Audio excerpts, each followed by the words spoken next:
Ayan, recording na tayo. Natapos nga tayo last meeting dito sa sa constant growth ng dividends. Okay. So dito naman, tutuloy lang natin yung lecture sa non-constant growth stocks naman. Okay. So sabi rin naman natin last meeting, ganun pa rin, ipe-present value lang din natin yung expected dividends dito sa mga stocks na to. Okay, kaso lang, yun nga, since hindi siya constant growth, medyo mas mahaba lang yung process nito. Okay? Yan, basahin natin. For many companies, it is not appropriate to assume that dividends will grow at a constant rate. Indeed, most firms go through life cycles. Okay, napindot ko ba yung record? Yes. Where they experience different growth rates during different parts of the cycle. Ayan. In their early years, most firms grow much faster than the economy as a whole. Then they match the economy's growth. And finally, they grow at a slower rate than the economy. Okay, so dito nagbigay lang na example, no? Ayan, si Google at saka si Microsoft. Okay, ayan, examples daw niyan, sila ng firms na nag-grow ng mas mabilis kaysa dun sa economy as a whole, ano? Ayan, ang tawag sa kanila, super normal or non-constant growth firms. Ayan. Ayan. Tapos pinakita dito sa figure kung ano ba yung itsura niyan ng non-constant growth. Okay? So itong green line, yan yung normal growth, which is yung constant, yung sinolve natin last meeting o last week. Okay? Yung may super normal growth, ayan, mas malaki siya sa first few years, no? Yung sa early stages niya, mas malaki yung growth mas malaki yung growth rate. Okay? Kaysa doon sa buong economy. Tapos after nung 3 years, yan, nag-stabilize na, naging normal na siya. So pareho na siya ng green line dito. Okay? Meron din namang stocks na zero growth yung dividend niya, no? Yan, zero growth rate. Ito, napag-usapan din naman natin last meeting. Meron din naman na declining yung growth. Ayan, negative yung growth rate. Okay, so paano natin isosolve yung value ng stocks sa mga ganito, yung mga non-constant growth rate? Ayan. So, basahin natin, no? The value of the firm stock, like any other asset, is the present value of its expected future dividends nga. Okay? So, yun pa rin yung equation na gagamitin natin, no? Ito. Click lang natin.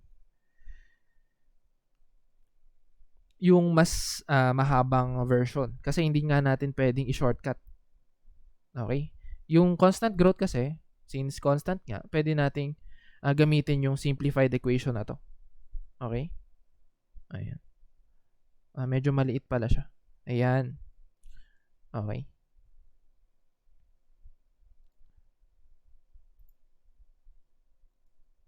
Uy, mag-close ka. Okay. So, ayan. Because equation 10.2 requires constant growth rate, yung equation 10.2, yun yung ginamit natin last meeting, no? Ito. Yan. Ang kailangan nga dyan kasi constant growth rate, we obviously cannot use it to value stocks that are not growing at a constant rate. However, assuming that a company currently enjoying supernormal growth will eventually slow down and become a constant growth stock, we can combine yung equation 10.2 o yung longer version and yung 10.2 na shortcut. Okay, so paano natin gagawin yon? Actually dito merong pinakita na na timeline. Ayan. Okay.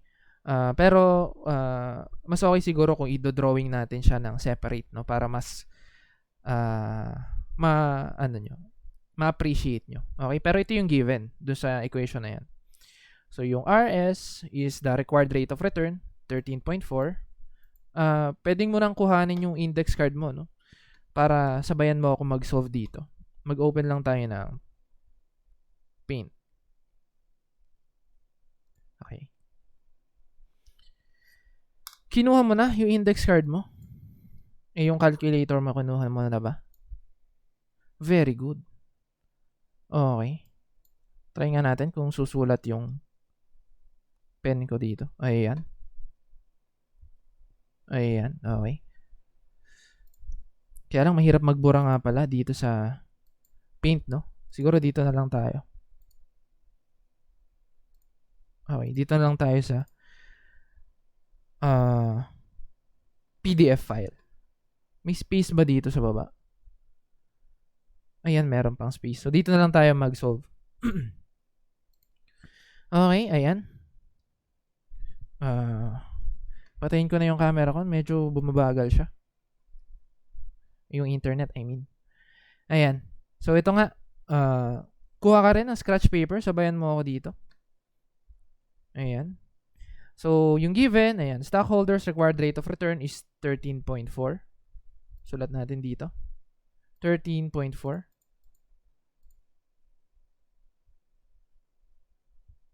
Okay. Tapos yung number of years of non-constant growth, 3 years. So 3 years daw siyang non-constant.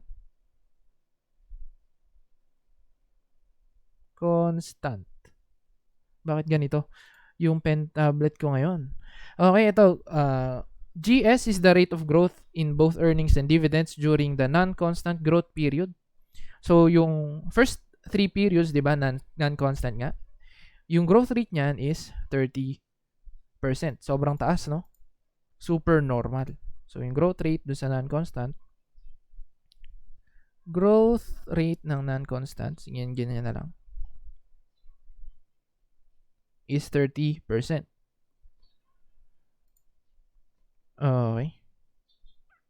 Ayan. Note, the growth rate during the non-constant growth period could vary from year to year. So, ito, take note mo lang, no? Sa example natin na to, yung growth rate dito sa non-constant period, ginawa niya lang 30%. So, equal yung first 3 years. Tapos, mag-stabilize siya sa year 4. Pero, pwede kasing bigay ng problem na magkakaiba pa rin yung growth rate sa non-constant growth period. So, halimbawa, first year, 30%. Second year, 25%. Third year, 15%. So, halimbawa, ganun. Ganun pa rin naman yung gagawin mo, no? Iisa-isahin mo pa rin yung value ng dividends for those years. Okay? Ayan. Also, there could be several different non-constant growth periods. For example, 30% for 3 years, 20% for next 3 years, and a constant 8% thereafter. So, ibig sabihin, pwede siyang magbigay ng maraming range ng non-constant growth periods. So, medyo hahaba yung problem kapag ano, no? So, halimbawa, yan nga. First 3 years, 30% yung growth rate. Next 3 years, 20% naman. Okay? Ang key dito, dapat ma-consider mo lahat, no? Baka kasi malito ka sa problem, lalo na kapag iba-iba yung growth rates na ginamit. Okay? Mamaya naman, meron tayo dito sa sample problems natin ng non-constant growth rate. Okay? Na magkakaiba talaga yung growth rates na ginamit. Okay? Ayan. So, yun yung growth rate sa non-constant period. Binigay niya, 30%. Ito naman, growth rate of normal constant growth after the non-constant period, 8%. So, after nung 3 years ng non-constant growth, magsa-stabilize daw siya. Okay? Magiging constant 8% yung growth rate. Excuse me. Okay? So, this rate is also shown on the timeline after year 3, which when it is in effect. Okay, ito yung timeline na sinasabi niya. Okay. Then, the last dividend, the company paid 1.15. So, lagay pala natin dito, no? Yung growth sa constant period is 8%. Then, yung dividend na babayad niya lang, tama ba? Last dividend the company paid is 1.15. So, yung dividend na yan is the sub-zero. Okay? Take note mo yun, ha? Yung mga sub dyan. Okay? Kapag sinabing kababayad niya lang, yung last dividend payment niya, at time 0 yon, okay? So, pag sinabi namang expected dividend in 1 year, ibig sabihin, di sub 1 na yon. Okay? Bakit nagmamatter yung mga dyan, subscript? Kasi nga, yung timeline natin, no? Okay? Baka kasi malito ka dito. Ayan. So, lagay natin dito, no, time 0, o yung period 0 to period 1, period 2, period 3, period 4, and so on. Okay? Kasi yung first 3 years, yan yung non-constant growth. After ng 3 years, magiging constant na siya. Okay? So, ito yung required return. Okay.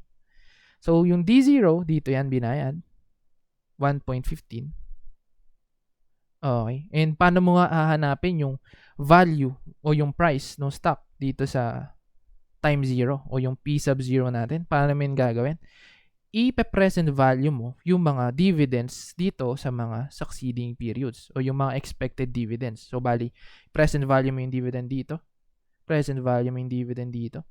Present value mo yung dividend dito. And i-present value mo din yung dividend dito. Okay? So, paano mo yun gagawin? Hanapin mo muna kung magkano ba yung magiging dividends doon sa mga years na yan. Okay? Paano mo yun makukuha? Using the growth rates na given naman.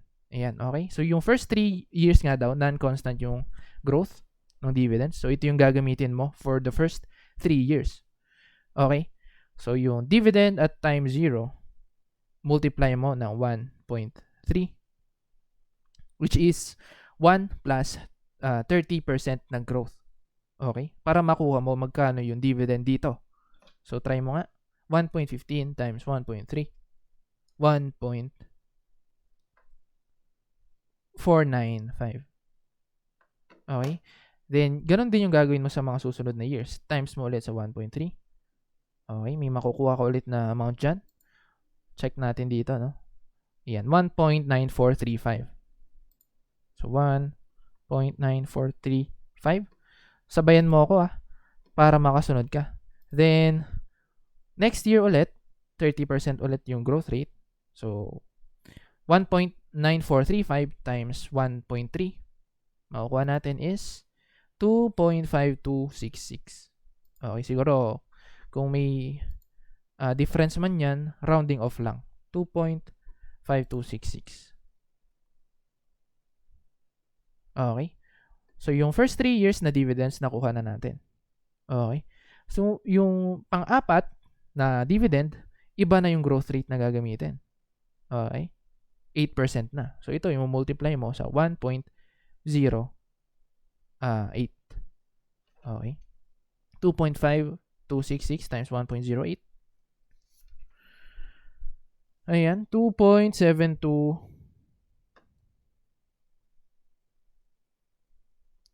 Tama ba? O nga. 2.7287.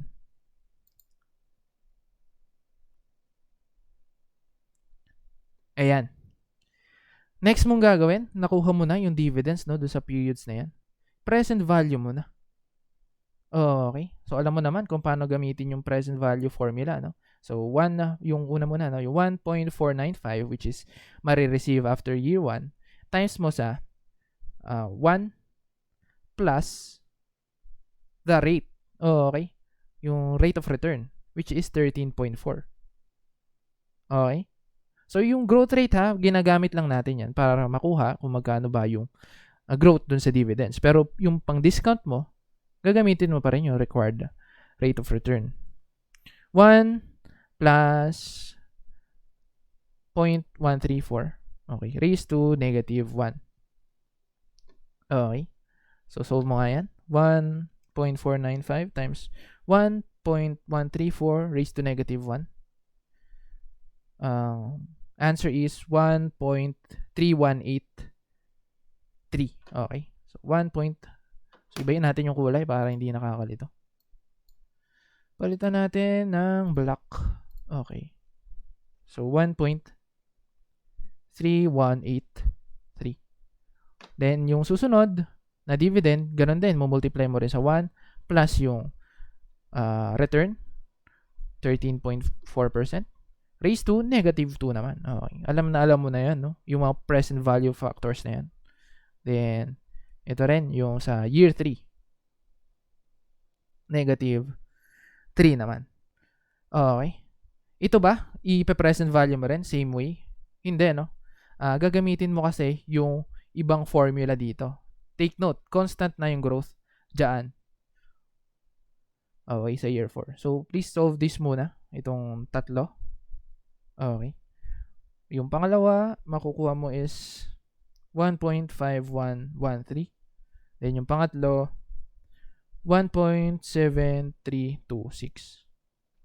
Okay. Try nyo.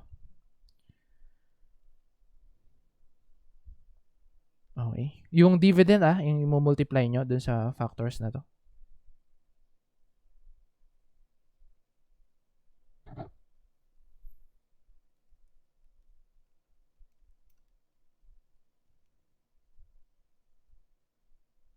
Okay. So, yan na. Na-present value na natin yung first 3 years dividend, no? Pero, ang kulang pa natin is ito. Yung pang-apat. Okay. Sabi dyan, magiging constant daw after 3 years, no? So, sabi, ang gagawin natin, gagamitin natin yung dividend dito sa year 4 para makuha yung price ng year 3. Okay? So, paano mo gagawin yun? Gamitin mo yung formula natin sa equation 10.2, which is yung P hat 3, kasi ano yan pong year 3, no? Is equal to dividend ng year 4 over the required return minus growth rate. Okay? Sinulat mo to sa index card mo. Okay? Again ang hanapin natin yung value dito sa year 3. Okay, nung naging constant na yung growth rate. Okay, so solve natin. Magkano yung price nung stock nung pagkatapos nung non-constant growth period. Okay, so substitute natin. Nasaan ba yung pen? Ayan, dividend ng year 4 is 2.7287. Divided by the required return, ito, 13.4, minus yung growth rate na 30 o 8? 8%. Okay, kasi nga, constant na siya sa 8%. Minus 8%. Solve natin to. 2.7287 divided by 0.134 minus 0.08.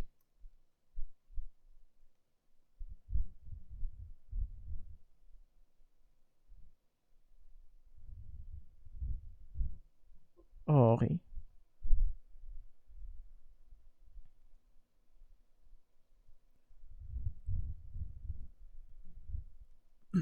$50.5315.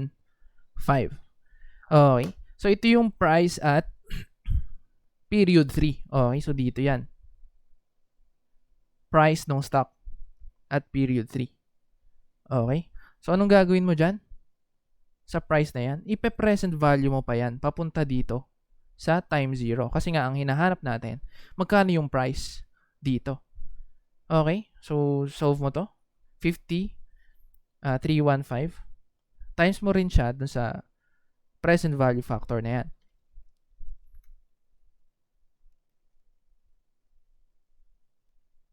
(1.134 raised to negative 3). 34.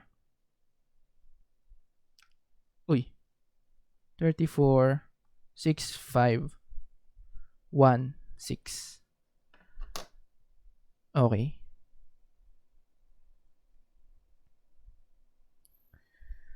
Ayan. Then, simply ito total mo na lang yung present values na na-compute mo. So, 34,651.6 plus 1. Ayun mo na, 34 plus 1.7326 plus 1.5113 plus 1.3183. 39.2138. Okay. So, ito yung price ng stock. Tingnan natin kung tama yung sagot natin. Ayan, 39.2134. So may ano lang, no, rounding of difference. Okay. Nasundan na ba to, guys? Paki-raise naman yung hand mo kung nasundan mo siya.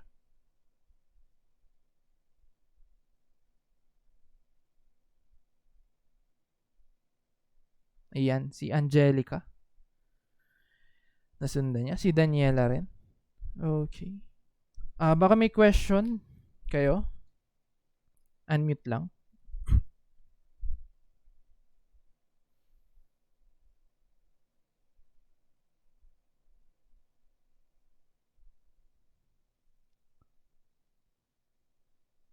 Okay, mukhang wala naman. So, ayan. Ganun lang, no? Kapag medyo nalilito ka, mag-drawing ka ng timeline. Okay. Para ma-picture mo rin kung ano ba yung nangyayari dito sa stocks. Okay, meron ditong mga ilang terms, no? Yan din natin sinundan kasi financial calculator yung ginamit niya dito pag-solve nung problem. Okay, nasan yung mga key terms dyan? Dito sa taas, yung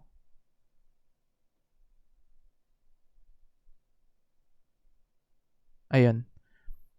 Ayan. Basahin natin to, no? First, we assume that the dividend will grow at a non-constant rate. Yun yung ginawa natin, no? First 3 years, non-constant growth rate yung ginamit natin. Okay?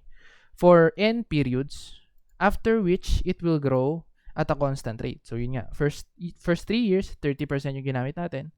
After nung 3 years, naging 8% constantly. Okay? N is often called the horizon or terminal date. So, yung pang 3 years niya, no? Tinatawag siyang yan, horizon or terminal date. The date when the growth rate becomes constant. Take note mo to, no? Baka matanong sa'yo sa departmentals mo. At this date, it is no longer necessary to forecast the individual dividends. Kasi nga, after nyan, constant na.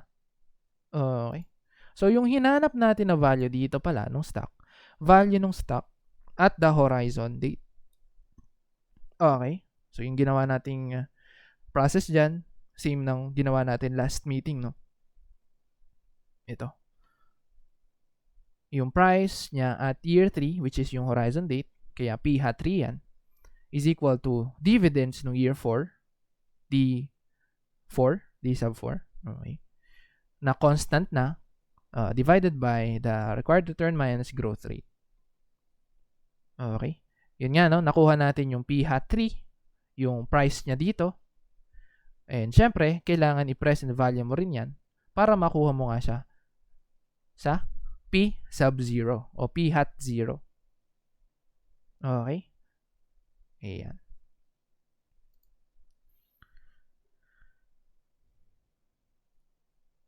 Okay, so ito, yung formula na ginamit niya dito, iniba niya lang yung mga sub-sub, no? Pero same yan doon sa ginamit natin na formula dyan. Hindi ko na to pinakita kasi baka malito ka pa. Nag-iba pa yung, subscript, naging n plus 1, blah blah, p hat n. Pero same rin naman yan dito. Okay? Huwag kang malilito. Baka kasi ma-overwhelm ka dyan sa mga formula dyan. Ayan. Tapos ito nga, financial calculator kasi yung ginamit niya dyan. Tsaka Excel. Ayan. So, proceed tayo. Ito pala muna, no? Limitations of the discounted dividend model. Yan, basahin lang natin. First, if a firm does not pay dividends, according to the model, the stock value should be 0, which confuses users. Okay? Yan, may chat pala. Okay, wala naman po, sir. Okay, so ito yung isa sa limitations, no? Paano pag hindi nagbabayad ng dividends? So nga naman, anong gagamitin mo? Ano yung present value mo? Okay. Pangalawa, firms can pay not only cash dividends but stock dividends, and sometimes they repurchase their own stock as an alternative to its payout policy. Okay, so ito hindi rin naka-consider. Yan, nagbigay na example. Basahin mo na lang. Third, there is no standard for the estimation of growth rate, and growth rate is rarely constant. O nga naman, ano? Ano ba ang basehan niya sa pagsabi na ganito yung growth rate ng stocks? Okay. So, isa rin yan doon sa limitations. Finally, the discounted dividend model may not reflect changes in a firm's fundamentals. Okay. So, punta na tayo dito sa enterprise-based approach to valuation. Okay, tapos na tayo dun sa discounted dividend model. Ano, wala namang questions. Okay, so proceed tayo. Sige, isa pang chance. Ano, baka may question ka? Raise ka lang ng hand. Okay, mukhang wala talagang question. So tara, dito tayo. Enterprise-based approach to valuation. Thus far, we have discussed the discounted dividend model for valuing a firm's common stock. This procedure is widely used, but it is based on the assumption that the analyst can forecast future dividends reasonably well.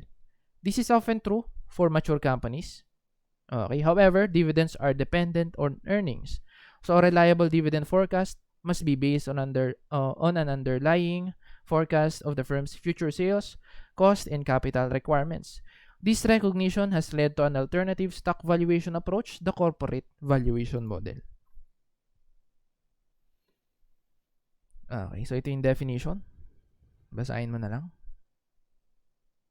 Okay, the corporate model first calculates the firm's free cash flows, then finds their present values to determine the firm's value. Okay, sana natatandaan mo pa yung formula ng free cash flow. Sinulat mo na to sa index card mo last SEM. Okay, pero hindi mo pa sinulat, ayan, may chance ka ulit. Sulat mo na. Ayan, free cash flow is equal to EBIT after tax plus depreciation and amortization minus CapEx plus change in net operating working capital. Okay, ayan. Basahin natin. Rather than starting with a forecast of dividends, the corporate valuation model focuses on the firm's future free cash flows. Yun nga. So ito, dapat alam yung formula.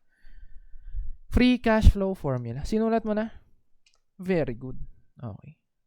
EBIT, ang ibig sabihin niyan, ano? Earnings before interest and taxes. Pero nakita mo, minultiply siya sa 1 minus T. Okay. 1 minus tax rate. So, ibig sabihin, after tax, EBIT yan. Okay. So, basahin natin yung definition. EBIT is earnings before interest and taxes. And free cash flow represents the cash generated from current operations less the cash that must be spent on investments in fixed assets and working capital to support the future growth. Okay, so yung first parenthesis dyan, yan yung cash generated from current operations. Okay, so itong una, yung first part, yung EBIT, after tax plus depreciation and amortization. So bakit nga ba ina-add yung depreciation and amortization? Non-cash expenditures kasi yan. Okay, so ang kailangan mo, yung cash generated from current operations. Okay? Then yung next term, yan yung less the cash that must be spent on investments in fixed assets. So yun yung capital expenditures and working capital to support future growth. Yan yung change in net operating working capital. Okay, so ito may formula din, no? Sana natatandaan mo. Net operating working capital is equal to current assets minus current liabilities net of notes payable. Okay, yun. Recap lang yun. Sinulat mo na yun dati sa index card mo. Pero yun, current assets minus current liabilities net of notes payable. Okay, dito may pinakitang example. Si Home Depot. Yan. The first term in brackets in the preceding equation represents the amount of cash that Home Depot is generating from its existing stores. The second term represents amount of cash the company plans to spend to construct new stores. Okay. First term, second term. Okay. Ito na yung corporate valuation model. In Chapter 3, we explained that the firm's value is determined by its ability to generate cash flow, both now and in the future. Therefore, its market value can be expressed as follows. Market value of the company is equal to yung present value ng free cash flows niya for expected future. Okay. Ayan. So, ano yung ginamit na rate pang discount? Weighted average cost of capital. So, sana naalala mo pa yung WACC. WACC na yan. Okay. So, anong formula ng WACC? Actually, hindi siya pinakita sa chapter na to, no? Sa chapter 11 siya pinakita. Pero sulat natin. Okay, para lang, kung halimbawa sa problems, hindi given yung WACC o yung weighted average cost of capital. Okay. So, ito, tandaan mo, no? Since kasi yung capital nga ng company, na gagaling yan sa iba't ibang sources, no? Pwedeng debt, pwedeng preferred shares, pwedeng common shares. Okay? So, yung tatlo na yon may kanya-kanyang costs yan. O yung tinatawag na costs of capital. So, yung from the name itself, no, weighted average cost of capital, i-weigh mo lang kung magkano ba yung portion ng capital na nanggaling sa debt o yung utang. Magkano yung portion ng capital na nanggaling sa preferred shares. Magkano yung portion ng capital na nanggaling sa common shares. Okay? So, ang formula niyan, yung weight ng capital na nanggaling sa debt o W sub D na lang. Okay? Multiplied by the rate. Okay, yung cost of debt, which is after tax dapat. Okay? Plus, okay, so ito yung weighted cost of debt, no? Plus yung weight naman ng capital na nanggaling sa preferred. Okay? W sub P na lang. Multiplied by the cost ng preferred. Okay? May pangatlo pa tayo, yung common shares. Weight ng common shares times sa cost ng common shares. Okay? Ayan. Kung halimbawa lang na hindi given yung weighted average cost of capital sa problem. Okay? So, yun yung gagamitin mong pang-discount ng free cash flows. Yan. Here, free cash flow sub T is the free cash flow in year T, and the discount rate, the WACC, is the weighted average cost of all the firm's capital. Yan. When thinking about the WACC, note these 2 points. The firm finances with debt, preferred stock, and common equity. Sinabi na natin ngayon lang. The WACC is the weighted average of these 3 types of capital. Okay, yun nga. Pinakita ng equation na to, no? Malinaw. Weighted average cost of capital. Free cash flow is the cash generated before any payments are made to any investors. So, yung formula ng free cash flow, ayan nga sa taas. Ay, hindi pala. Dito sa previous page pala. Ayan. Free cash flow is the cash generated from current operations minus the cash that must be spent on investments, on fixed assets, and working capital. Okay. So, ayan yung cash generated before any payments are made to any investors. So, it must be used to compensate common stockholders, preferred stockholders, and bondholders. Moreover, each type of investor has a required rate of return, and the weighted average of those returns is the WACC. Pinakita nga dito. Okay? Yan. Para hindi mo makalimutan, balik-balik tayo dyan. Ayan. Free cash flows are generally forecasted for 5 to 10 years, after which it is assumed that the final explicitly forecasted free cash flow will grow at some long-run constant rate. Once the company reaches its horizon date, ano ulit to? Yan yung date kung kailan magiging constant na, no? When cash flow begins to grow at a constant rate, we can use the following formula to calculate the market value of the company as of that date. Okay, so ibang formula na naman yung ginamit niya dyan, no? Pero, kung titingnan mo, same pa rin yan nung ginamit natin previously. Okay? Free cash flow divided by the required return minus the growth rate. Okay? So, pinag-iba-iba niya lang yung terms. Baka malito ka kasi. Okay? Kapag sinundan pa natin yan. Ito na lang din yung tingnan mo. Yung price, no? Is equal to the free cash flow. Kaya lang dito, dividend yung given, no? Yan. Free cash flow divided by the rate of return minus the growth rate. Okay? Ayan. So, the corporate model is applied internally by the firm's financial staff and by outside security analysts. Then, ayan. For illustrative purposes, we discuss an analysis conducted by Susan, ano yan, Butchikik, okay, senior food analyst for the investment banking, blah, blah. Her analysis is summarized in table 10.2, which was reproduced from the chapter Excel model. So, ito medyo maliit siya, no? Okay, zoom in natin. Ayan. So, ito pinakita niya kung paano kinompute yung free cash flow, ano? Ayan. So, yung free cash flow is, yan, noong 2016, ang free cash flow is 43.4, 2017, 24.3. Try lang natin isolve yung dito sa 2016, no? Siyempre, same formula pa rin naman yung gagamitin mo sa mga susunod na years na yan. Okay. So, ito yung given. Sales, 3,300. Wala na bang ilalabo ito? Ayan, try nga natin palinawin.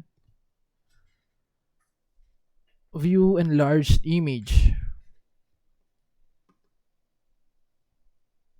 Wala, ang tagal. Ayan, okay. Pwede ba itong palakihin?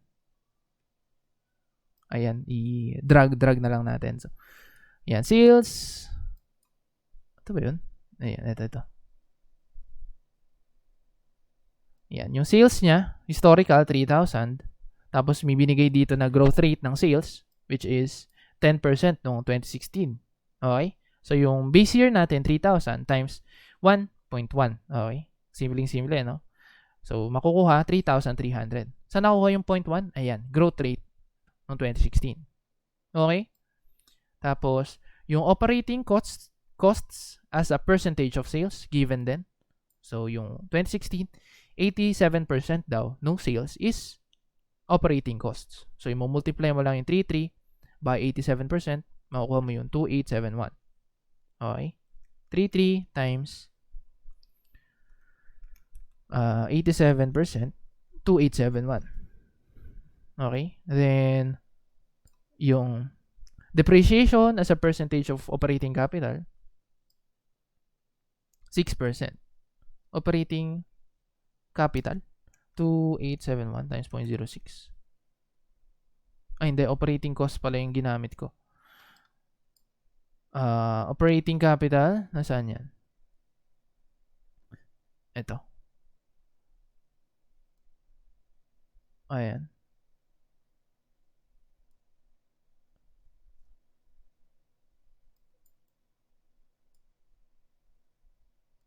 Total operating capital is 1944. Ayan. Okay. Sana nakikita nyo, no? Ito. Total operating capital, 1944 times 6%. Okay. Ayan. 116.6. Then, makukuha mo yung EBIT. So, sales minus operating costs minus depreciation. Ayan, 312.4. Okay, ang kailangan mong ang kailangan mo dito sa formula mo for free cash flow is yung EBIT after tax. So, i-multiply mo pa yan sa 1 minus T. So, yung tax rate, yan yung T. Tax rate is 40%. So, 1 minus 40%, 60%. Okay, so yung EBIT na 312.4 times mo sa 60%, makukuha mo 187.4. Okay? Then, sa free cash flow formula mo nga, sana sinulat mo siya, no? Kasi hindi natin malilipat-lipat ngayon. Sa free cash flow formula mo, kailangan mong i-add yung non-cash expenditures. So, dito, ano ba yon? Depreciation. Very good. So, i-add mo yung depreciation. Okay, 304.1.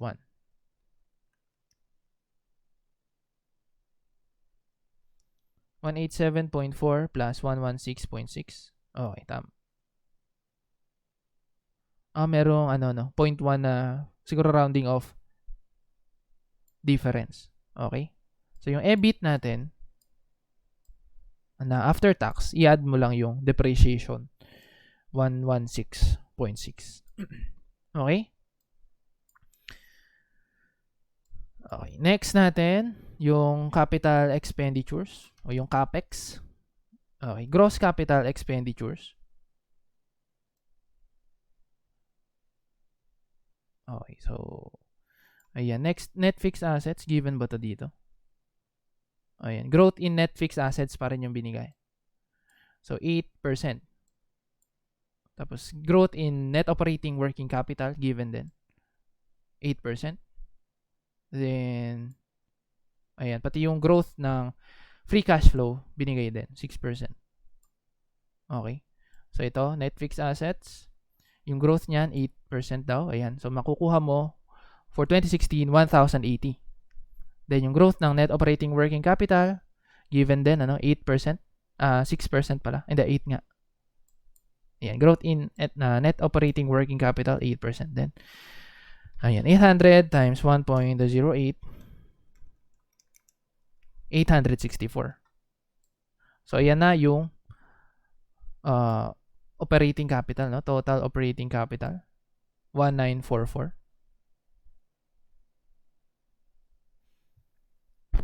Okay. So, yung net capital expenditure.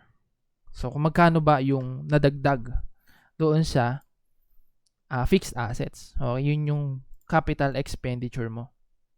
Okay. So, nung base year, 1,000 lang. Naging 1,080. So, yung nadagdag is 80. Okay. And then, ayan.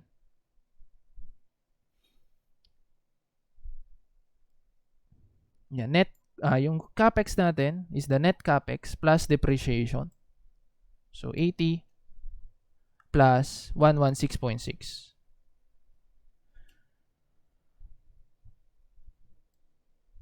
Okay.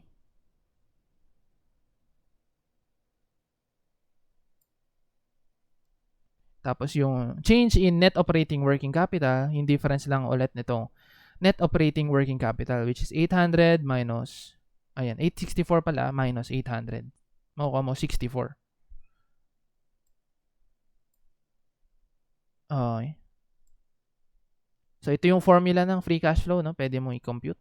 EBIT times 1 minus T plus depreciation. So, nakuha mo na yan kanina dito sa taas. 304.1. Okay. Minus CapEx minus change in net operating working capital. So, try nga natin. 304.1 minus yung 196.6 minus 64. Ayan. 43.4. Yun nga, meron yung rounding off difference dito. So, dapat ito 304 lang. Okay, 43.4. So, yan na. Nakuha na yung free cash flows. Okay. Ayan. Then, gagawin din yon sa mga susunod na years. Okay. Then, ipina-present value lang din yung free cash flows using the formula. Okay.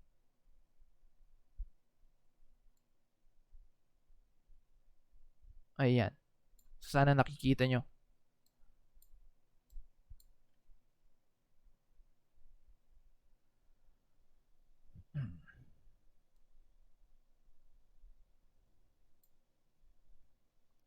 Okay. Ang hirap nito i-manage nung PDF. Okay. Ayan. So, ito pwede mo ring basahin. Kaya lang, yung ginamit niya dito nga is financial calculator. Ayan. Basahin na lang natin. Based on Allied's history and the Butchikicks, ano ba basa dyan? Buskirks. Okay. Knowledge of the firm's business plan. She estimated sales, costs, and cash flows on an annual basis for 5 years, which is nandito nga sa Excel file niya. Growth will vary during those years, but she assumes that things will stabilize and growth will be constant after the 5th year. She would have made explicit forecasts for more years if she thought it would take longer to reach a steady state constant growth situation. Okay. For each of the first 5 years, she paid particular attention to the key variables that influence FCF. Specifically, she focused on EBIT, required capital returns, and the anticipated changes in the net operating working capital. She next calculated the expected free cash flows for the next 5 years, yung non-constant growth years. And she found the present value of those cash flows discounted at the weighted average cost of capital. Okay. Given ba yung WACC? Ayan, given din yung WACC dito. No? The weighted average cost of capital is 10%. Okay. After year 5, she assumed that the free cash flow growth would be constant. Hence, the constant growth model could be used to find Allight's total market value at year 5. So, same dun sa ginawa natin previously, no? Dun sa non-constant na dividend. Okay, this horizon or continuing value is the sum of the present values of the free cash flows from year 6 on out into the future, discounted back to year 5 at the weighted average cost of capital. It follows that horizon value, where growth represents the long-run growth rate for the free cash flow. Okay, so ito nga yung formula, no, na ginamit. Take note, same lang yan. Yung value is equal to the free cash flow divided by the return minus growth rate. So, ito lang din yun. Okay. Huwag kang malito. Pinag-iba-iba lang yung terms. Next, she discounted the year 5 horizon value back to the present. Ginawa na natin dito kanina. She then summed all the present values, the annual cash flows during the non-constant period, plus the present value of the horizon value, to find the firm's estimated total market value. Then, she subtracted the current market value of the debt. Ito na, no, medyo iba na. Okay, so itong step na to, she summed all the present values of the annual cash flows during the non-constant period, plus the present value of the horizon value, to find the firm's estimated total market value. Okay, so ito yung total market value. No? Pero take note, may iba't ibang sources yan. Yan. So, dito na magkakaiba, no, sa formula dito. Okay. Then, she subtracted the current market value of the debt and preferred stock to find the value of Allight's common equity. Okay. So, yun yung nag-iba dyan. So, yung total, palakihin natin to ulit.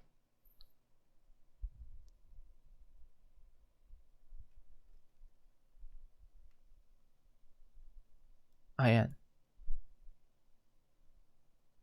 Okay, so ito. Total corporate value. Ayan, makikita mo dyan. 2,028.8. Niles niya yung market value of the debt and the preferred shares, which is 860.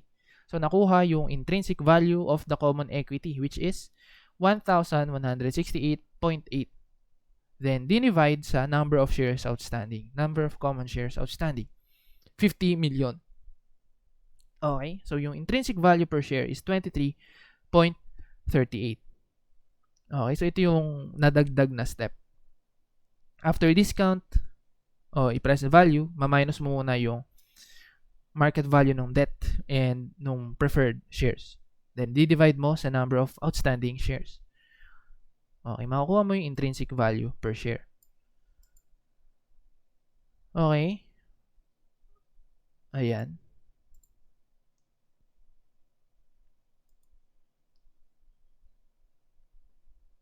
Okay, finally, she divided the equity value by the number of shares outstanding, and the result was her estimate of Allight's intrinsic value per share.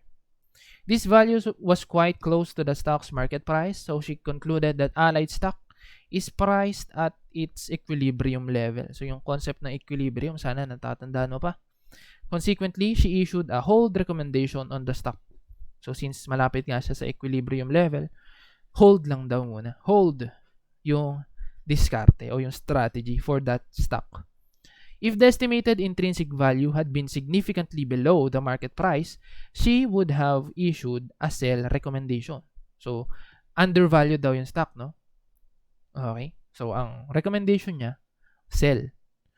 Okay? Paano naman kapag yung intrinsic value is above the market value? So, ito pala yung undervalued. Okay, mababa yung market price kaysa dun sa intrinsic value. Ito yung buy. Ito pala, overvalued pala sa sell recommendation. Ibig sabihin, malaki masyado yung market price. Compared dun sa intrinsic value niya. Okay. So, yun. Sa corporate valuation model. So, babalikan mo lang yung formula ng WACC and no free cash flow para ma-solve yung problems na ganito. Okay? Ayan. Pero basically, magpa-present value ka lang din naman dyan. Okay? Ang tagal talaga mag-load nung ebook. Baka may question kayo habang iniintay natin ito mag-load. Raise ka lang ng hand. Hala, ano nangyari? Ayun.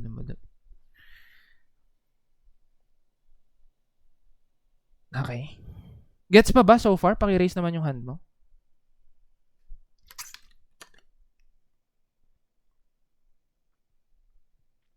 Hala, walang nagtataas. Ayan, si Lila Rose. Si Angelica May. Okay. Yung iba.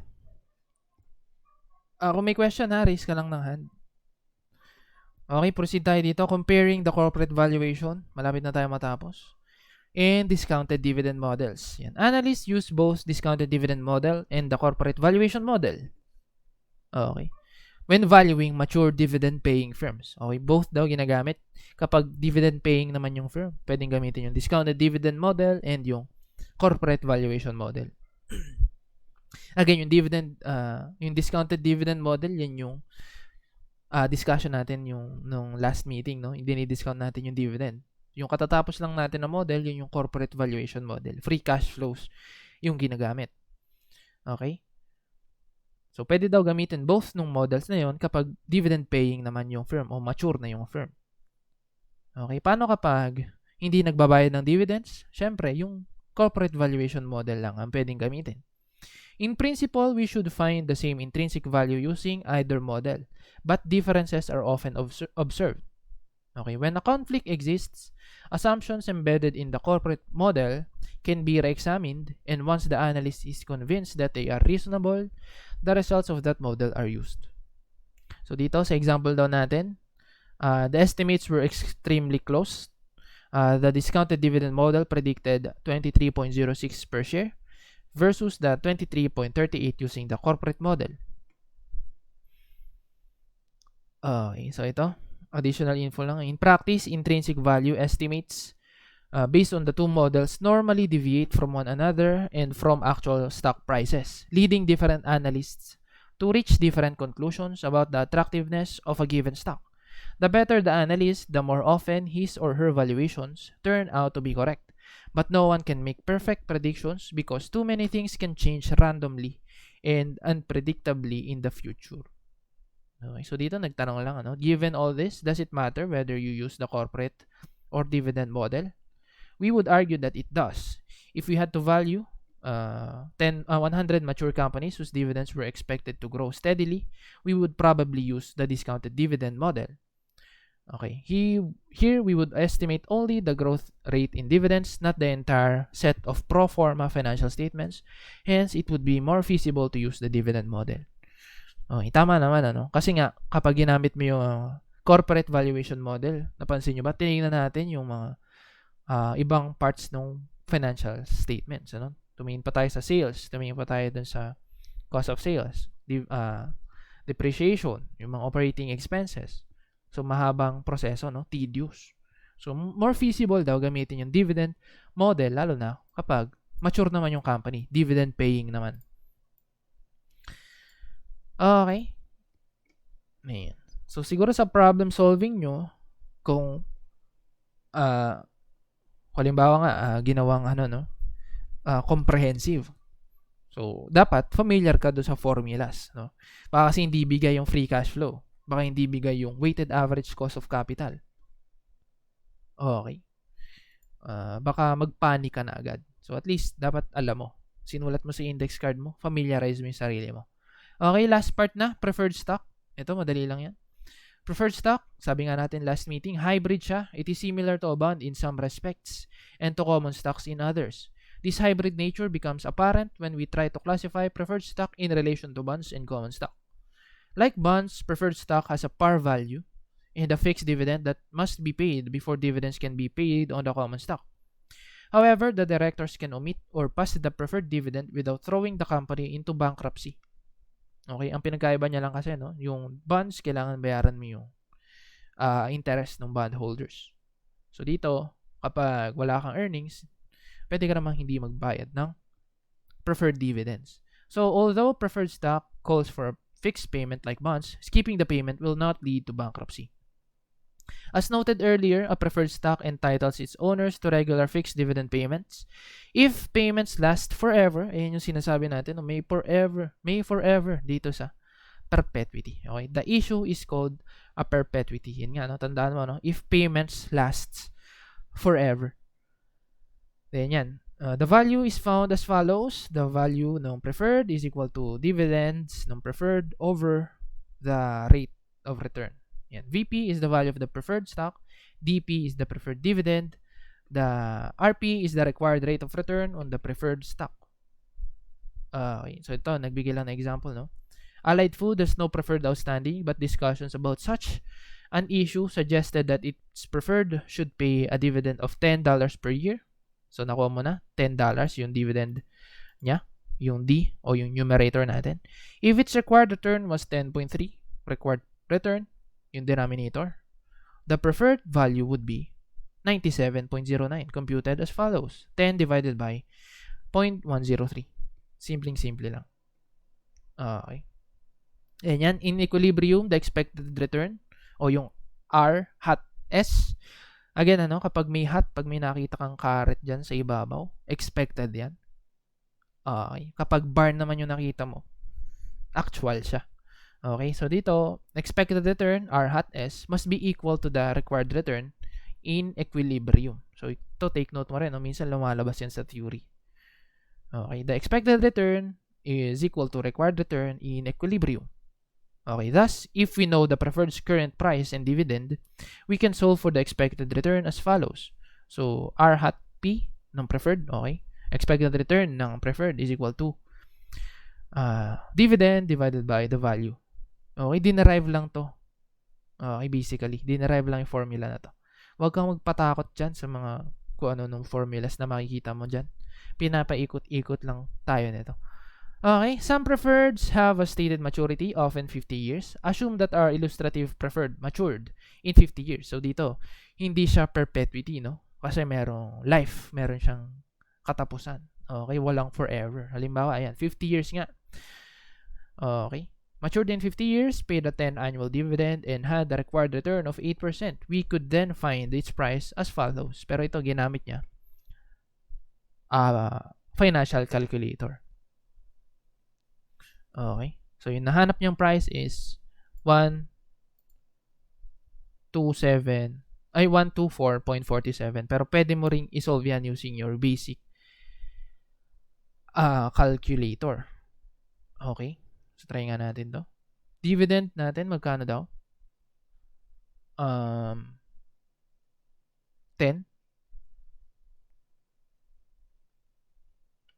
Okay. Yung required return is 8%.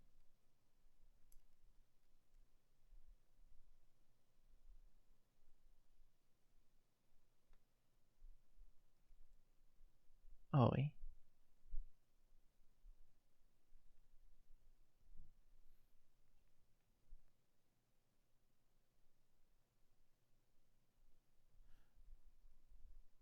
Ayan. May mali yata akong ginagawa.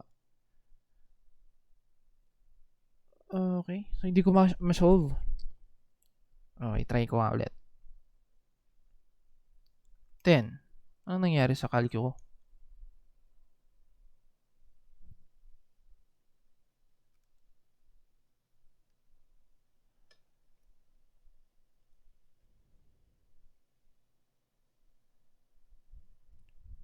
Well, 10 times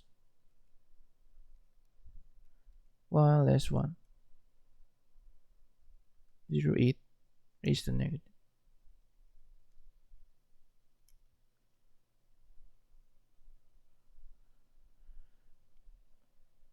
Siguro may rounding off difference lang. Okay, pero close pa rin naman. So, 124.47 yung nakuha ko. Okay. Ayan.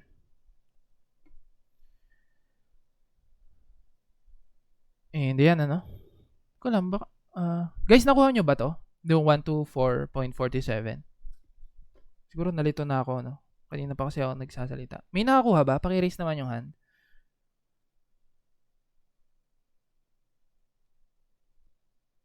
Ala, hindi sila din nagsusolve o hindi nyo rin nakuha.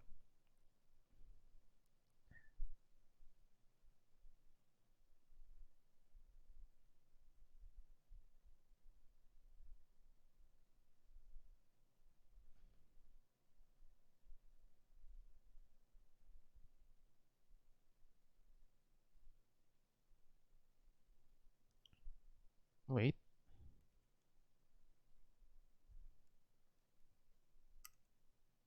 Ayun, okay. Nakuha ko na siya. So, hindi ko pala na-consider yung par. Okay, no preferred shares. Okay. So, yung pag-solve niyan, dapat consider mo pa rin yung par. Okay, yun yung nakalimutan ko. Ang nakuha ko kasi kanina, 122. Ay, tama ba? Something. Okay, so yung formula niyan, nasulat natin dito, no? Same pa rin, ano? Nung sa present value formula. Okay, sulat natin yung given, 10 yung dividend, no? 10. Saan natin ilalagay dito?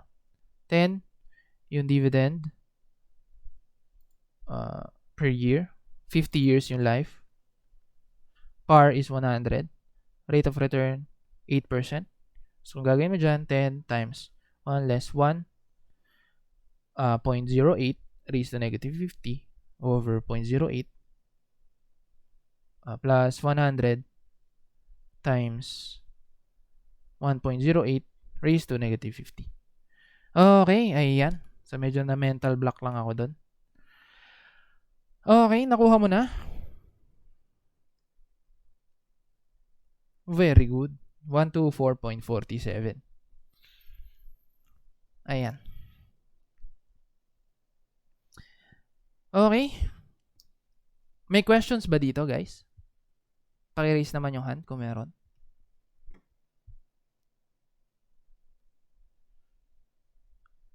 Okay, mukhang wala naman. Proceed tayo dito sa practice problems natin. Okay. Ayan, may theories din dito. May problems din. Ayan, basahin natin. Number 1. If the expected rate of return on a stock exceeds the required rate, okay, yung expected return daw, mas malaki kaysa dun sa required. Okay. So, nag-expect ka ng mas malaking return dun sa stock natin. Therefore, the stock is a good buy. Okay. Ayan. So, ito, the stock should be sold. Not true, no? Dapat nga, bibili ka ng ganyang stock. So, huwag mo ibenta yung hawak mo. The company is probably not trying to maximize price per share. So, not true din. Dividends are not being declared. Paano natin nasabi? The stock experiencing super normal growth. Hindi naman. Wala ka ring basihan para sabihin yan. Yung tamang sagot is the stock is a good buy. Okay. Ito. Number 2. Stock A has a required return of 10%. Its dividend is expected to grow at a constant rate of 7% per year. Stock B has a required return of 12%. Its dividend is expected to grow at a constant rate of 9% per year. Stock A has a price of 25. Stock B has a price of 40. Which of the following is most correct? Okay, so ilatag natin yung mga given, no? Para masagutan natin tong problem. Okay, dat pala naglagay din ako space dito sa baba. Pero yan, lagay natin dito. Stock A daw has a required return of 10%. Dividend is expected to grow at a constant rate of 7%. So, constant growth ito. Okay, nakita mo dyan. Grow at a constant rate. Tapos, stock B has a required return of 12%. Dividend is expected to grow at a constant rate of 9. So, constant rate pa rin. Constant growth rate. Okay. Stock A has a price of 25 per share. Price 25 per share. Stock B has a 40 per share na price. Okay. So, ano daw yung most correct? Kunwari, hindi pa natin nakikita ang A yung tamang sagot. No? The two stocks have the same dividend yield. So, ito daw yung correct answer. Pero paano ba natin masasabi yan? Na yan yung correct answer. Okay, take note na no. Yung growth rate kasi dito, constant. Okay. Yan. And ito naman, yan yung total return, ano? Na pag-usapan natin last meeting. Yun yung TR.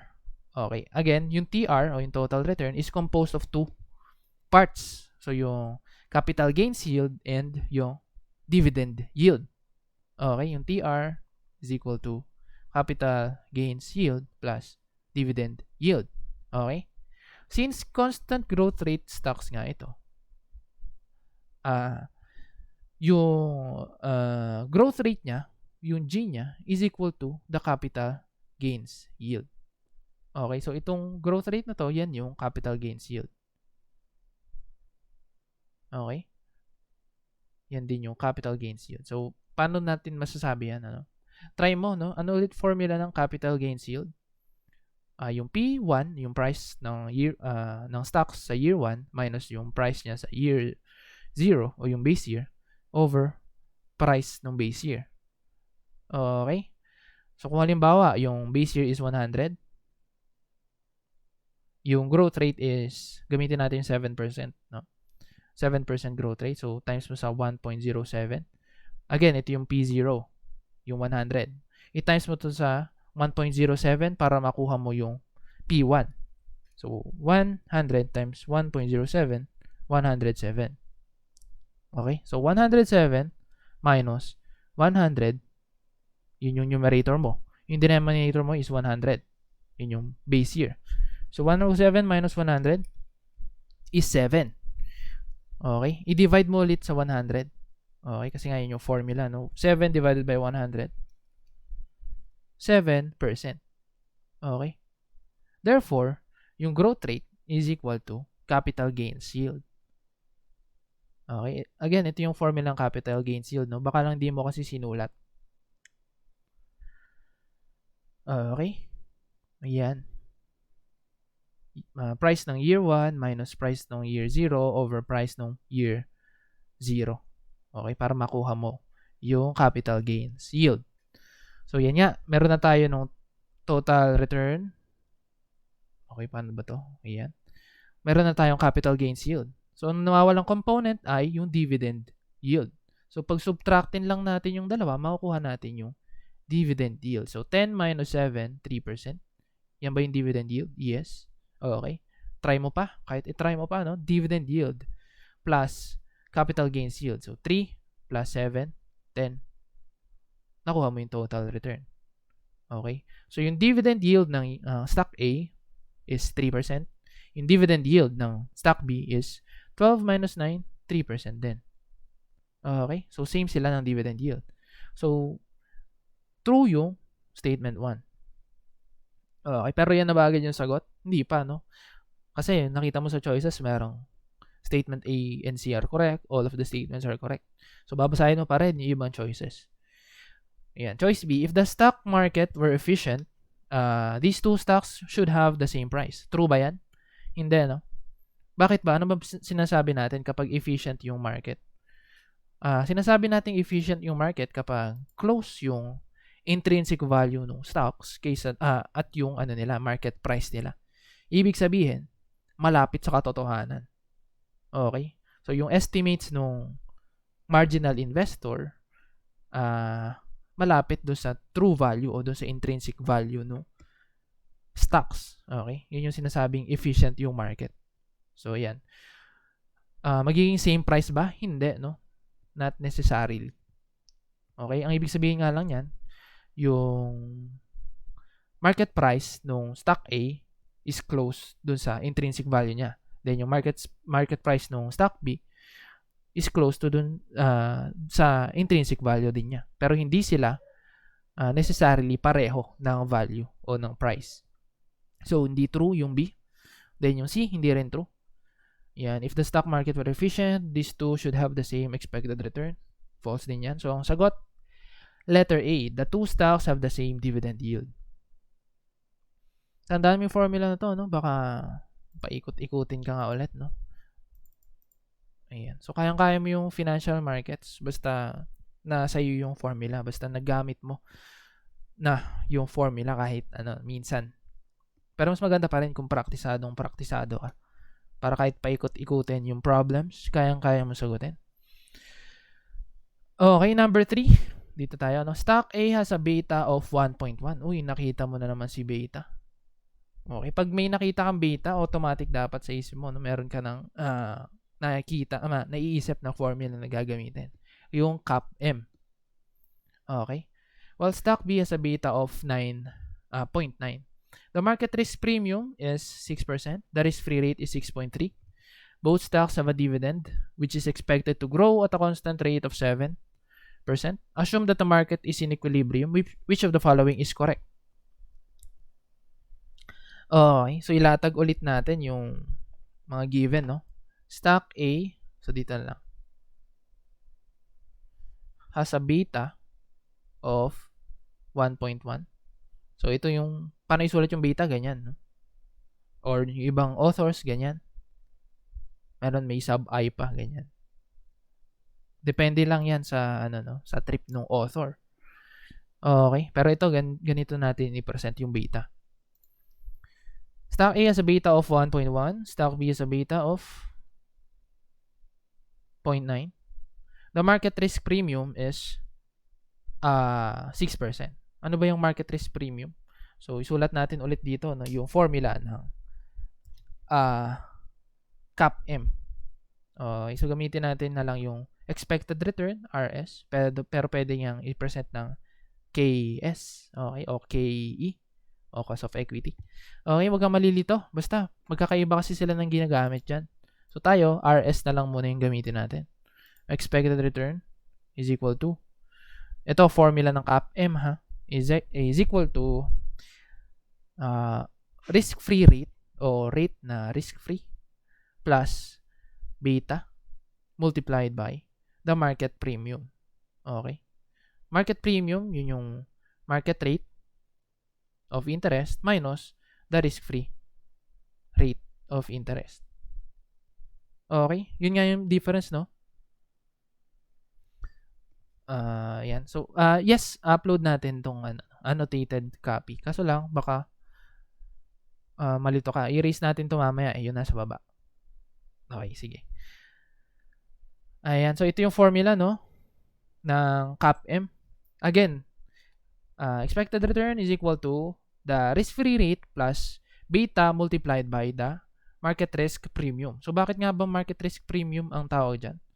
Yan kasi yung difference no market rate at no risk-free rate. Again, mas malaki kasi yung market rate kaysa sa risk-free rate dahil dun sa tinatawag na risk premium nga. Mas risky kasi yung market rate, yung stocks sa market kaysa dun sa risk-free rate na more on treasury. Okay? So, na-explain natin yan dun sa previous chapters natin. Okay? So, minsan, binibigay agad yung risk premium, yung combine na nung dalawa. Minsan, ko-compute mo. Ang bibigay niya lang yung market rate tsaka yung risk-free rate. Madali naman i-compute. Subtract mo lang. Okay, so sa case natin, given yan. Okay, so nasan yung given? Okay, yung beta na consider natin, beta. Risk premium, ayan, itong presentation niya naman, no, iba naman, no? 6%. So ito yan. Risk premium is 6%. The risk-free rate is 6.3%. Risk-free rate, 6.3%.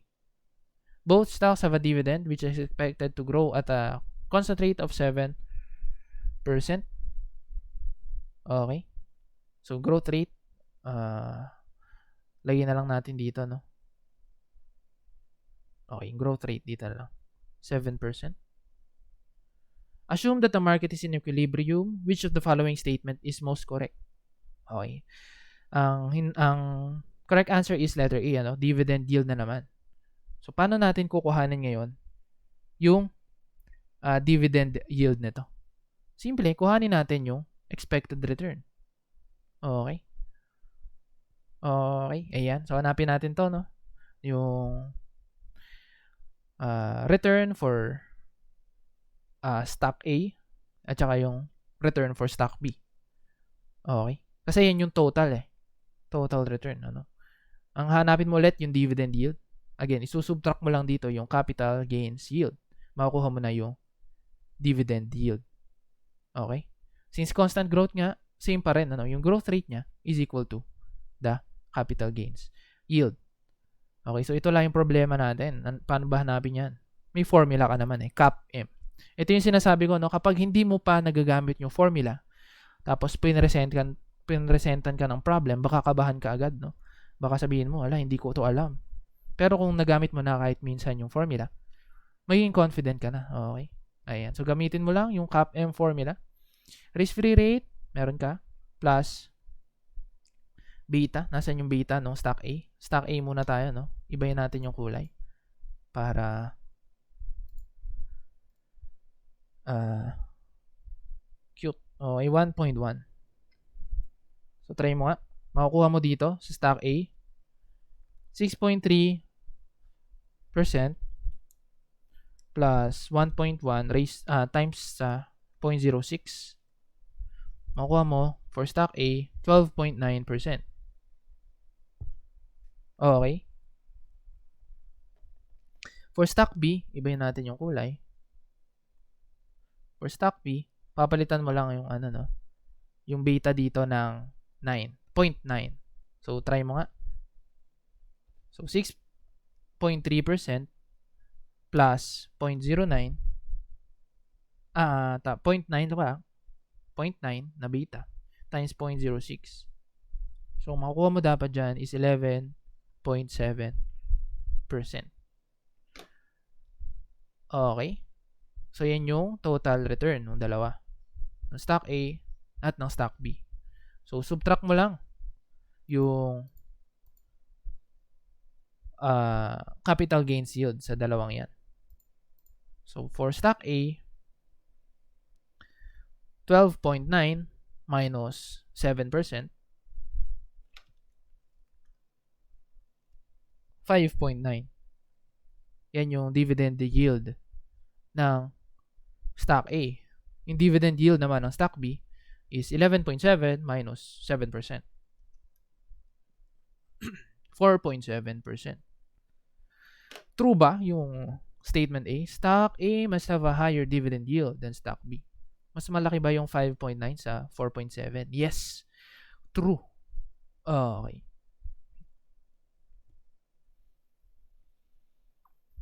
Ayan. Stock A, yung letter B naman, no? Stock A must have a higher stock price than stock B. So, kaya mo bang isolve yan? Okay. Yung price no stocks. Okay, hindi, no? Hindi natin masosolve. Okay, ang meron lang kasi tayo niyan is okay, both stocks have a dividend, pero wala tayong basis nung dividend, kung magkano yung amount ng dividend. Okay, so hindi natin masasabi yung letter B. Stock B's dividend yield equals its expected dividend growth rate. So, stock B's dividend yield daw, ito yung dividend yield ni stock B, is equal to its expected dividend growth rate. Equal ba yan sa growth rate na 7? Hindi, no? So, false din itong letter C. So, ang tamang sagot lang is letter A.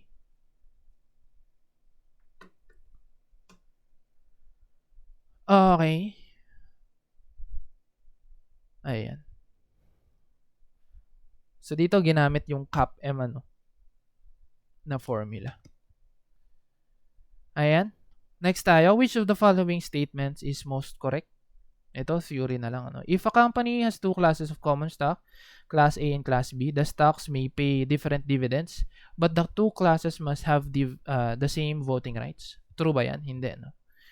pwede ring magkaiba ng voting rights. So, halimbawa, yung isa may voting rights na, halimbawa, 1 vote per 1 share. Tapos yung isa naman, 10 votes per 1 share. So, magkaiba yung voting rights. Okay, pwede yun. So, false yung letter A. Letter B, an IPO occurs whenever a company buys back its stock on the open market. So again, ang IPO, ang ibig sabihin niyan, initial public offering. So yung closely held corporation is i-offer yung shares niya to the public initially. Okay, so yun yung ibig sabihin ng IPO. Kaya false itong letter B. Letter C, the preemptive right is a provision in the corporate charter that gives common stockholders the right to purchase on a pro rata basis new issues of common stock. Yes, ito yung true. Preemptive right. Okay, bakit nga ginagawa yan? Para hindi ma-dilute yung shares o yung shareholdings ng isang shareholder. Okay, bago i-offer sa iba, i-offer muna doon sa existing. Number 5, a stock expects to pay a year-end dividend of $2 a share. The dividend is expected to fall 5% a year forever. The company's expected and required rate of return is 15%. Which of the following statements is most correct? So makita mo dito, no? Given yung expected year-end dividend. Okay. So alam mo na D1 yan, no? Kahit hindi isulat dito na D1. Bakit? Ano yung clue mo? Expected. So, kapag sinabing nagbayad na siya ngayon, yun yung D0. Pag expected pa lang at year-end, yun yung D1. Okay, so for example, hindi yan pinakita sa'yo, hindi ka pa rin malilito. D sub 1 yan. Expected to pay year-end dividend $2. So, yung D sub 1, $2. Okay. The dividend is expected to fall 5% a year forever. So, ibig sabihin, instead of growth rate, nag-decline pa siya, no? Naging negative yung growth rate. Negative 5%. The company's expected required rate of return is 15%. Which of the following is most correct? So, dito, yung company stock price daw is $10. Pwede ba natin isolve yan? Sige, pwede natin isolve yan. Ulit yung formula.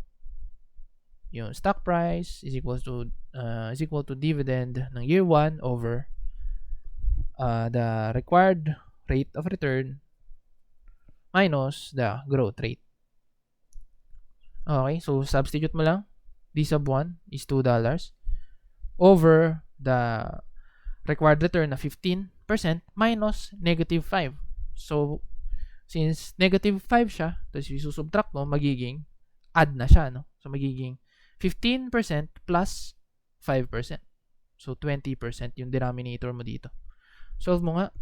$2 divided by 20%, $10 yung price. True ba yan? Ayan. The stock price is 10? True. Yes. Okay, letter B. The company's expected dividend yield is 5 years from now will be 20%. So, ito ang hinahanap. The expected dividend yield 5 years from now will be 20%. So, ano ulit yung formula ng dividend yield? Dividend yield is equal to dividend ng year 1 over price ng year 0 o yung previous price niya. Okay, pero ang hinahanap dito kasi is yung 5 years from now, no? Okay, so P sub 5 dapat yan. Ito yung formula ng dividend yield pala to. Dividend yield. Okay. So, substitute natin, no? Yung dividend payout is $2 divided by the price, which is 10. Okay. Pero, 5 years from now, yung hinahanap. So, multiply mo pa siya ng 0.95. So, nung nakuha yung 0.95, 1 plus growth rate. Okay. 1 plus growth rate. Okay? Kasi nga, yung dividend payout sa future yung hinahanap natin. Eh, magkano ba yung growth rate natin? Negative 5, ano? So, 1 plus negative 5 is equal to 0.95. Okay, 0.95 yan. Ano yung exponent mo dito? 5 years kasi 5 years from now. Ganun din sa denominator, no? Multiply mo lang. Okay. Ang makukuha mo dyan is 20%. Okay. Ayan. So, true ba to? Yes, true. Actually, kahit yung for year 1 lang ang gamitin mo dyan. So, halimbawa, ito. Cancel mo na yan. Same pa rin yung makukuha mo. Okay? Kasi nga, constant growth naman siya. 2 divided by 10, 20%. Ayan. So, dalawa na yung true mo. Yung pangatlo, the company's stock price 5 years from now is expected to be 7.74. Okay? So, ano yung hahanap? Ano yung gagawin mo dito? Yung price yung hinahanap, no? 5 years from now. So, meron ka na nung price niya no year 0. Okay? So, yung future value mo na lang to times 0.95 raised to 5. 7.74. Yep. True rin. Okay. All of the statements are correct. Okay. Number 6. Which of the following statements is false? Yan. Letter A. When a corporation shares are owned by a few individuals who are associated with or are the firm's management, we see that the firm is closely held. So, true yan. Closely held, no? Kapag individuals who are associated with or the firm's management ang may-ari. Letter B, a publicly owned corporation is simply a company whose shares are held by the investing public. True rin. Okay, publicly owned. Which may include other corporations and institutions as well as individuals. Okay, punta tayo dito sa D. When stock in a closely held corporation is offered to the public for the first time, the transaction is called going public. True. Okay. And the market for such stock is called the new issue market. Okay. True yan. Going public yung process. Ang tinatawag siyang initial public offering. Letter E naman, it is possible for a firm to go public and yet not raise any additional new capital. True. Okay, so yung false dito is letter C. Going public establishes a true market value for the firm and ensures that a liquid market will always exist for the firm's shares. So, false yan. So, halimbawa, nag-IPO tapos na-hype yung stock ng company. So, magbibilihan ngayon yung mga tao. So, magda-drive up, no? Aakyat yung price ng stocks and hindi naman yun yung true value niya. Okay, so depende pa rin yan sa demand, okay, for the stock. Okay. Then, number 7, the company has decided to undertake a large project. Consequently, there is a need for additional funds. The financial manager plans to issue preferred stock with a perpetual annual dividend of 5 per share and a par value of 30. So, ito. Preferred stock yung gagamitin, no? Perpetual annual dividend of 5 per share, par value of 30. Okay. If the required return on this stock is currently 20%, what should be the stock's market value? So, ang hinahanap natin, market value ng preferred share na perpetual. Okay, perpetuity. So, ang formula lang nito, simply, yung dividend per share over yung required return. Or R sub P kasi preferred stocks yan. So, solve mo lang. Yung dividend natin per share is 5. Then, yung return natin, required return is 20%. Itong par value, hindi natin gagamitin since perpetuity nga naman siya. So, 5 divided by 20%. 25. Okay, ayan. Number 8, a share of preferred stock pays quarterly dividend of 2.5. If the price of this preferred stock is currently $50, what is the nominal annual rate of return? So, quarterly, no? So, 4 na beses nagbabayad ng 2.5 sa isang taon. If the price of this preferred stock is currently 50, what is the nominal annual rate of return? So, ang hinahanap dito is rate of return. Kanina kasi value nung preferred stock. Ano? So, ito pa rin yung formula na gagamitin natin, pero i-derive natin siya. Okay. Derive natin yung formula. Ang hinahanap ngayon is required return. Okay. Dividend over the price of the bond. Of the, preferred stock. Okay. Pero, take note, quarterly yan. So, yung 2.5, multiply mo sa 4. Kasi 4 na beses nagbabayad sa isang taon. So, 2.5 times 4. Ilan yan? 2.5. O, 10. Okay, kinalky ko pa talaga. So, 10 yung numerator. Then, saan yung price? Ito, 50 yung price nung preferred. So, 10 divided by 50, 20%.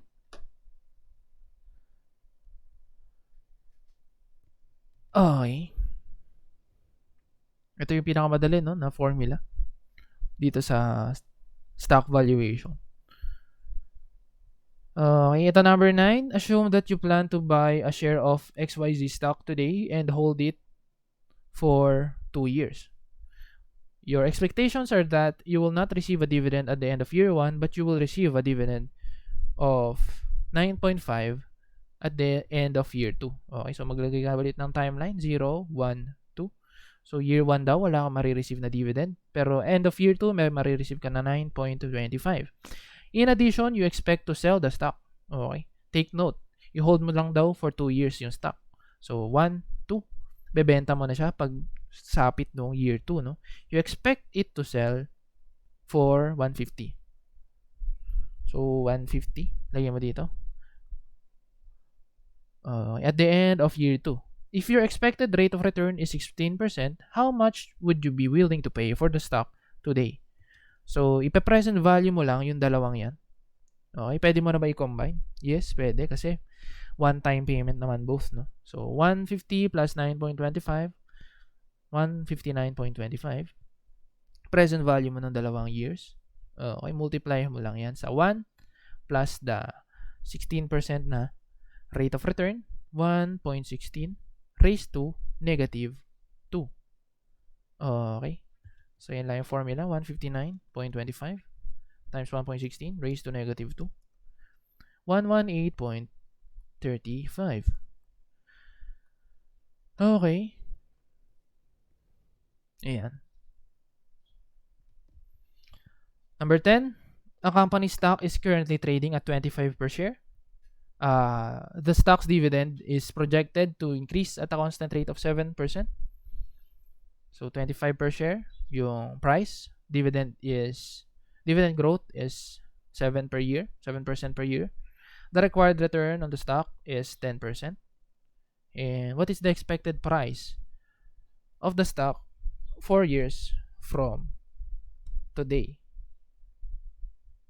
Okay. So, yung hanapin mo dito is yung price ng stock 4 years from today. Okay. Meron ka na bang given na price ng stock ngayon? Yes, meron na. Yun, 25 per share. Okay. Anong gagawin mo dyan? Yung future value mo na lang. Okay. Meron ka kasing dyan, no? Constant growth rate na 7 per year. Okay. 1.07. Times mo sa, raise mo sa 4th power. Okay. So, 25 times 1.07 raised to 4. Tama ba yung sagot natin? Okay, 32.77. Baka malito ka dito, no? Baka ito yung gamitin mo na percentage, yung 10%. Again, ang hinanap kasi natin dito, price ng stock 4 years from today and yung growth rate yung gagamitin natin para makita yan. Okay, 32.77.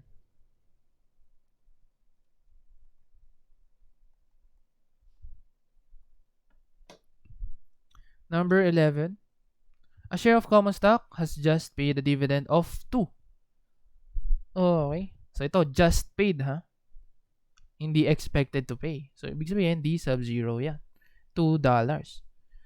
If the expected long-run growth rate of the stock is 15%, growth rate is 15%, and if investors require a 19% rate of return, required rate of return is 19%, what is the 19 price of the stock?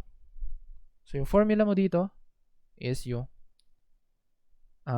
P sub 0 is equal to dividend sub 1, okay?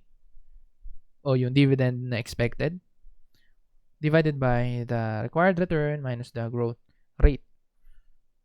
Okay. Okay, ayan. So, hanapin mo muna yung D sub 1 kasi nga yung given dyan is D sub 0, no? Simple lang naman. Multiply mo sa 1 plus growth rate, 1.15. Okay, 2 times 1.15 is 2.3. Okay, 2.3 divided by 19% minus 15%. Okay, so may sagot natin is 2.3 divided by 4%. 57.5. Okay, ayan. So, wag kang malilito sa mga wordings niya. Just pay the dividend of 2. Expected to pay a dividend of blah blah. Okay. Number 12, your company paid a dividend of $2 last year. The growth rate is expected. Ulit, nagbayad siya. Paid a dividend of 2 last year. The growth rate is expected to be 4% for 1 year, 5% for the next year, and then 6% for the following year. So, ito, non-constant growth rate na, no? Okay, sulat lang natin. Yung D0 is equal to $2. Growth rates noong unang taon, 4%, 1 year, 5% next year, 6% the following year.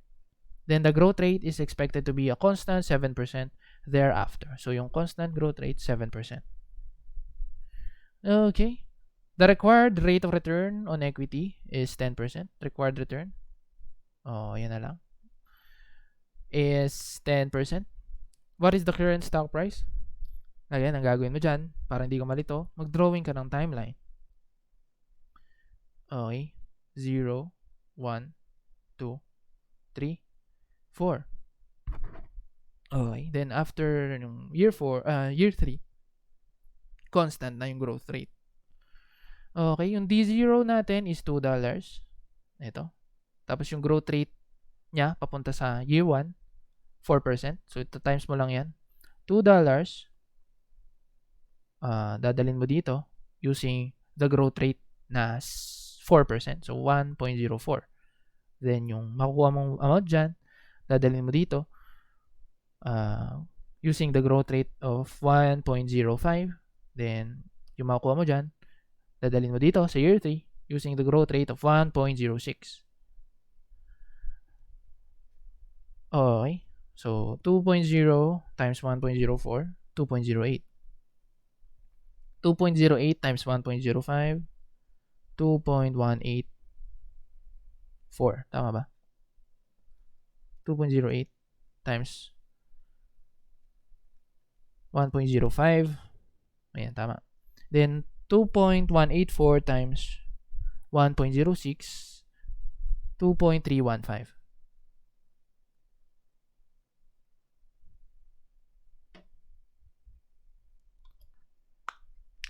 Okay. Then, ipe-present value mo yan. Pero mamaya na natin i-present value. Hanapin natin yung value nung stocks nung horizon year, o horizon value. So, dito. Dito kasi siya nag-start maging constant. So, para mahanap mo yung value dito, yung P hat 3, gamitin mo yung dividend ng year 4 over the return minus growth rate. Okay. So, substitute lang natin, no? 2.477. Okay, paano nakuha yan? 2.315 times 1.07. Okay, kasi nga, no year 4, 7% na yung growth rate. Okay? So, ayan. So, makukuha mo yung 2.477. Divide mo sa required return na 10% minus growth rate na 7%. Or 3% na yan. 10 minus 7 is 3. So, 2.477 divided by 3% is equal to 82.57. So, yan yung value niya dito sa horizon. Okay. So, i-add na natin yan agad dito sa dividend na expected sa year 3. So, 82.57. I-add natin, no? 82.57 plus 2.315 is 84.88. Okay. Saka natin i-present value ngayon. Yung mga yan. Yung 2.08. Yung 2.18. Tsaka ito. Yung 84.88. Okay. So, gamitin mo lang yung present value formula mo, no? Okay. So, multiply mo sa 1. Yung 2.08, multiply mo sa 1. Magkano yung return? Ayan, 10%. 1.1 raised to negative 1. Then, yung pangalawa natin, 1.1 raised to negative 2. Then, yung pangatlo natin, 1.1 raised to negative 3. Okay? So, itong 2.08, dito may multiply sa unang factor, yung 2.18 dito sa pangalawa. And then, yung total na to, 84.88, dito may multiply sa pangatlong factor. Then, makukuha mo yung sagot na 67.46. Ayan. So, ito yun. Rounding off difference na. 67.47. Okay. Number 13. Yan, malapit na tayo matapos. 2 problems na lang. Pero ito, burahin muna natin yung annotations para magka-space. Ayan. Number 13. The company stock is currently selling for 40 a share. The stock is expected to pay $2 dividend at the end of the year. The stock's dividend is expected to grow at a constant rate of 7% a year forever. The risk-free rate is 6% and the market risk premium is also 6%. What is the stock's beta? So dito, beta naman yung hinahanap, ano? So lagyan natin yung formula ulit ng CAPM para maging familiar sa'yo ano yung mga kailangan mong isolve. CAPM, the expected return is equal to risk-free rate plus beta multiplied by market risk premium. Okay. So, ayan. Hanapin natin ngayon yung mga given. Currently selling for 40 share daw. Then, stock is expected to pay $2 dividend at the end of the year. So, yung D1, D sub 1 is equal to $2. Okay. The stock's dividend is expected to grow at a constant rate of 7%. Growth rate is 7%. Again, constant rate. So, ito rin yung capital gains yield. Okay. Then, the risk-free rate is 6%. Okay. So, ito is 6%. The market premium, ito, 6% din daw. Okay. So, ang hinahanap natin is yung beta, no? Ano pa yung kulang sa equation mo? Yung expected return. So, paano mo yung isosolve? Given ulit, no, yung capital gains yield. Kailangan mo na lang i-add dito yung dividend yield para makuha mo yung total return, which is ito. Okay? So, paano makukuha yung dividend yield? Ang formula ng dividend yield is dividend nung year 1 price over price ng year 0. Okay? So, ayan, meron kang D sub 1 dyan, $2. Divide mo sa price niya ngayon. Currently selling for 40 a share. So, 2 divided by 40. Anong sagot dyan? 2 divided by 40, 5%. So, 5% yung dividend yield. Yung capital gains yield is 7%. So, yung total return is 12%. Which is ilalagay mo rin dito sa expected return. 12%. Pwede mo na bang ma-derive ngayon? At hanapin si beta? Yes. Okay. Ayan. Simplify mo na lang yung ano niyan, ano, equation natin. Ayan. Makukuha mo yung beta na 1. Okay. Ayan.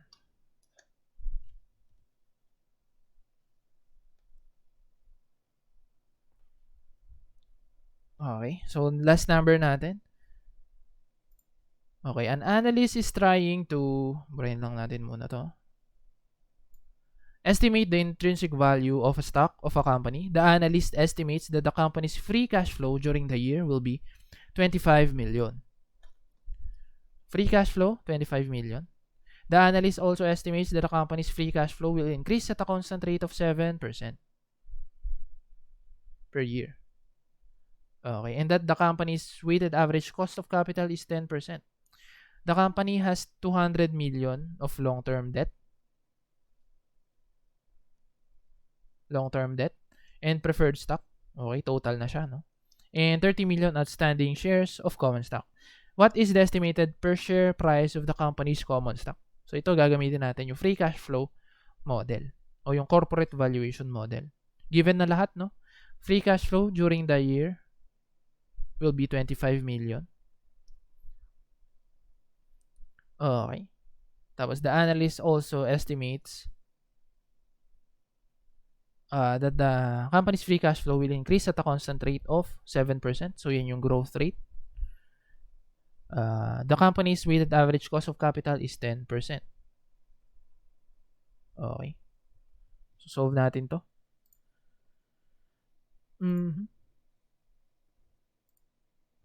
Ayan. So, 25 million to, no? M. So, 25 divided by 10% minus 7% o 3% is 833,000. Okay.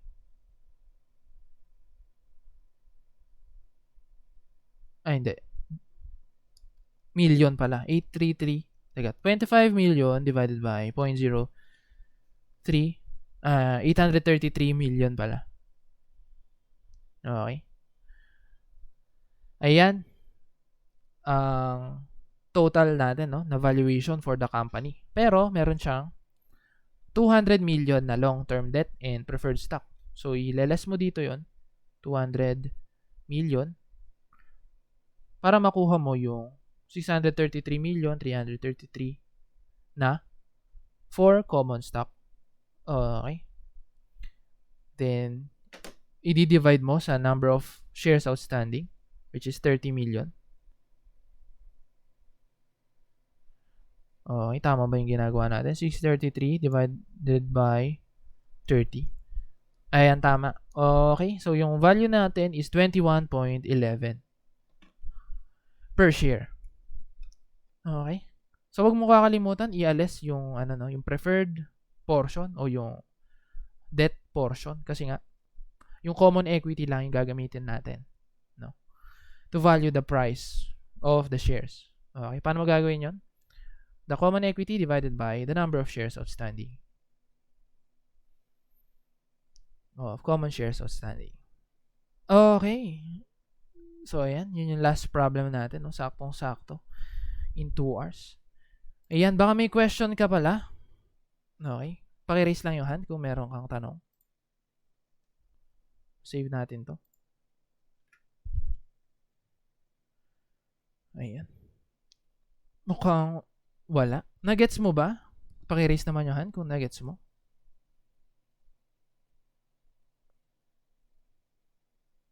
Hala, hindi rin. Ayan, si Charlize. Hala, hindi naman kayo nag-raise ng hand. Nag-thumbs up kayo eh. Okay, baka may question. Ask nyo lang. Okay, wala talaga. Baka gutom na, no? So, sige. Okay. So, practicein mo to, no? On your own kung meron ka mang hindi nasundan dito. Upload natin yung annotated na copy sa Canvas nyo. Okay.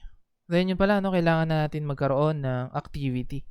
Again, sa Saturday. So, i-announce ko na lang. Okay. Dapat kasi ano na, no? Mind top activity na tayo. Pero mayroon pa yatang nagkakaroon ng issue sa ang tawag dito, ebook niya. So, stop muna natin.